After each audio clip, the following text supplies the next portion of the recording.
being tried over here. It is a lieutenant general who has been ex-director general ISA. The gravity of situation آپ دیکھیں اور ان کا field general court martial ہوا ہے. پاکستان کی فوج کا جو انٹرنل اکاؤنٹیبلٹی سسٹم ہے یہ ایلیگیشنز پہ کام کرتا ہے, یہ فیکٹس پہ اور ایویڈنس پہ کام کرتا ہے. جو فیلڈ جنرل کورٹ مارشل ہو رہا ہے اس کی ایک وجہ کیا ہے کہ آپ جب جو تعلق ہے اس کو ذاتی اور سیاسی تعلق بنا دیں گے تو اس کی جوابدہی دینی پڑے گی.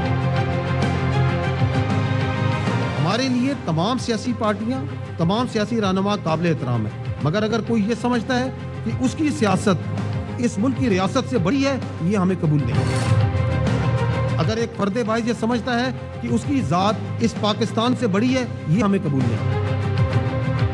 کیا ایسی قیادت لائی جا رہی ہے جو کہ ریاست کے خلاف؟ ایسے نہیں ہو سکتا. ریاست پاکستان انتہائی مضبوط ہے. سیاسی شعبہ بازی کی وجہ سے ڈسٹریکٹ ہو جائیں, نو وی ول ناٹ. ہمیں اپنی سیاست کے لیے استعمال نہ کریں. 9 مئی فوج پاکستان کا نہیں, یہ قوم کا مقدمہ. اس بلیک ڈے میں جو ملوث لوگ تھے کیفر کردار تک قانوناً پہنچ رہے. آپ اپنی فوج کو گھٹیا بیان بازی, ان بیانیوں, ان کی سیاست سے پاک رکھیں اور دور رکھیں. آپ کی سیاست آپ کو پیاری ہو.